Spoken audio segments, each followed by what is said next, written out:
સ્વાગત આપ સૌનું એક નવા વિડીયોની અંદર અમદાવાદ મહેસાણા હાઈવે પર આવેલા એક અદ્ભુત સ્થાન વિશે આજની વિડીયોની અંદર આપણે વાત કરીશું, જ્યાં મનને શાંતિ મળે છે અને હૃદય ભક્તિથી ભરાઈ જાય છે. તે મંદિરનું નામ છે અડાલજનું ત્રિમંદિર. ગેટની અંદરની સાઈડ ઉપર પ્રવેશ કરતાની સાથે આપણને એક નાનો સ્ટોલ જોવા મળે છે, જ્યાંથી આપણને સુખડીનો પ્રસાદ પણ મળી આવે છે. એક્ઝેક્ટ મંદિરની સામેની સાઈડ ઉપર વોટર ફાઉન્ટેન પણ લાગેલા છે, જે મંદિરની સુંદરતાની અંદર ચાર ચાંદ લગાડે છે. તો દોસ્તો, આ મંદિર પરમ પૂજ્ય દાદા ભગવાનના સપના અને વિઝનનું પરિણામ છે, જેનો મુખ્ય ઉદ્દેશ્ય નિષ્પક્ષપાતી ધર્મ ફેલાવવાનો છે. તો અત્યારે કામકાજ પણ ચાલી રહ્યું છે, જે જૂના પથ્થર હતા તેને હટાવીને વ્હાઇટ માર્બલના પથ્થર પણ લગાડવામાં આવશે.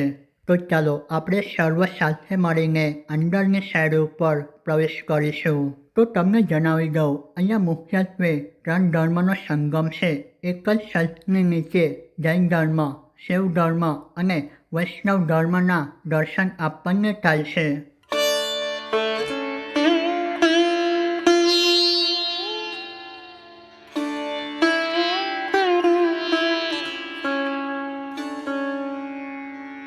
આ મંદિરનો મૂળ સંદેશ એ છે કે ભલે રસ્તાઓ અલગ હોય, પણ પરમાત્મા એક જ છે. અહીં કોઈ પણ ભેદભાવ વગર દરેક વ્યક્તિ આવીને દર્શનની અંદર લાભ લઈ શકે છે.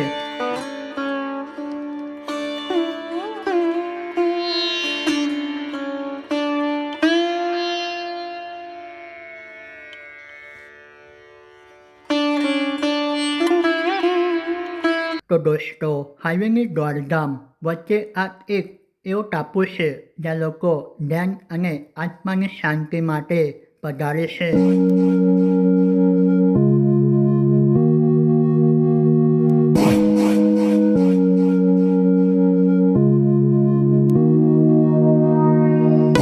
तत्पुरुषाय महि महादेवाय धीमहि तनो रुद्र प्रचोदयात्. ओम शांति. ओम तत्पुरुषाय महि महादेवाय धीमहि तनो रुद्र प्रचोदयात्. ओम शांति. તો આપણને અહીંયા આ રીતની ગેલેરી પણ બનેલી જોવા મળે છે, જ્યાં આપણને સરસ મજાના પોસ્ટર લાગેલા જોવા મળે છે, જેની ઉપરની સાઈડ ઉપર પોઝિટિવ સુવિચાર પણ લખવામાં આવેલા છે.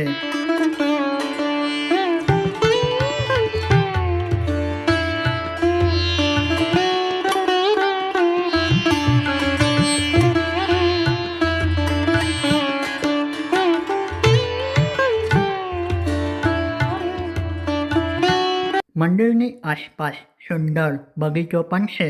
બાળકો માટે ખાસ રમતનો વિસ્તાર અને દાદા ભગવાનના જીવન પર આધારિત નાનું પ્રદર્શન મ્યુઝિયમ પણ આવેલું છે.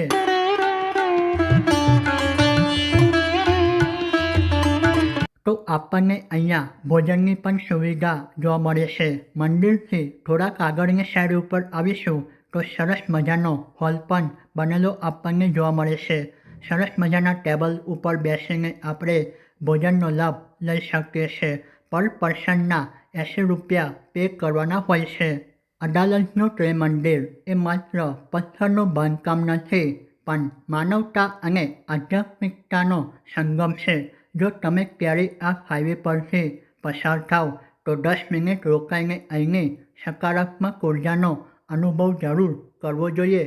તો આજની વિડીયોની અંદર અહીંયા સુધી. નેક્સ્ટ વિડીયોની અંદર આપણે ફરી મળીશું. ત્યાં સુધી તમે પોતાનું અને તમારા પરિવારનું ખ્યાલ રાખો. જય હિન્દ, જય ભારત.